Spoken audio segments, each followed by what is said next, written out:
लेकिन जब से चुनाव घोषित हुआ है, इन्होंने अंबानी अडानी को गाली देना बंद कर दिया। खिलाफ कार्रवाई होके रहेगी। जिन्होंने जनता को लूटा है, उनको लौटाना ही पड़ेगा।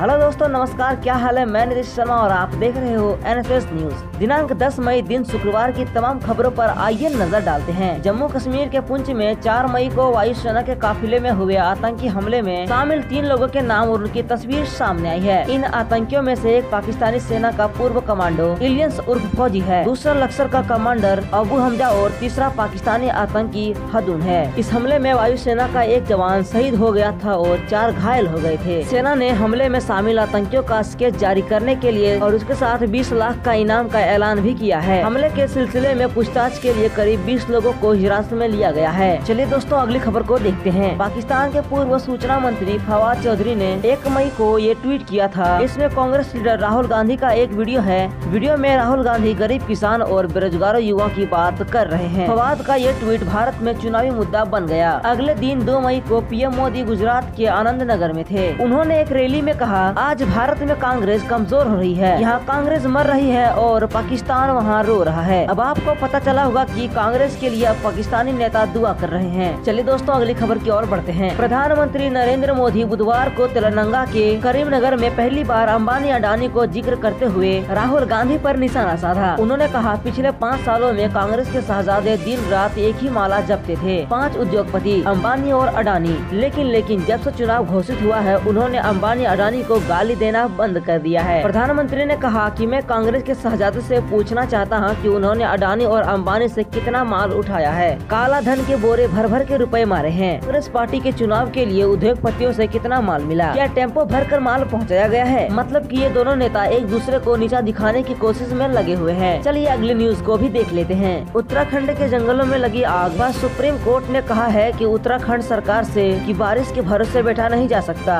इसकी जल्द से जल्द रोकथाम उपाय किया जाए। चलिए दोस्तों, अगली न्यूज को भी देख लेते हैं। इस मामले में सुप्रीम कोर्ट ने बुधवार को 8 मई को सुनवाई हुई। राज्य सरकार ने कोर्ट पर अंतरिम रिपोर्ट भी कोर्ट पर पेश की। उत्तराखंड सरकार ने BR बाई को और संदीप मेहता के बेंच को बताया कि नवंबर 2023 से अब तक जंगल में आग लगने की 398 घटनाएं हो चुकी है और हर बार ये आग इंसानों ने ही लगाई है। तो चलिए दोस्तों, कुछ फिल्मी न्यूज को भी देख लेते हैं। सनी देओल ने एक इंटरव्यू में कहा कि उन्हें बचपन में खूब मार पड़ी है। सनी के पापा धर्मेंद्र के घर पर न होने पर रिलेटिव उन्हें पीटा करते थे। जाहिर है कि सनी देओल भी बदमाशियां भी करते होंगे। सनी ने कहा कि उनकी जॉइंट फैमिली हुआ करती थी, सब साथ में ही रहा करते थे। सनी ने कहा कि जिसे देखो वो अपने ऊपर हाथ साफ कर देते थे। सनी की इस बात पर छोटे भाई बॉबी देओल ने कहा कि भैया को बचपन से मार पड़ी है, इसलिए आज वो 100-200 लोगों पर अकेले भारी हैं। चलिए अगली बड़ी खबर को देखते हैं। अब बाहुबली के और पार्ट्स बनेंगे। डायरेक्टर SS राजमौली बोले, इस फ्रेंचाइजी के प्रमोशन में कुछ खर्च नहीं किया गया।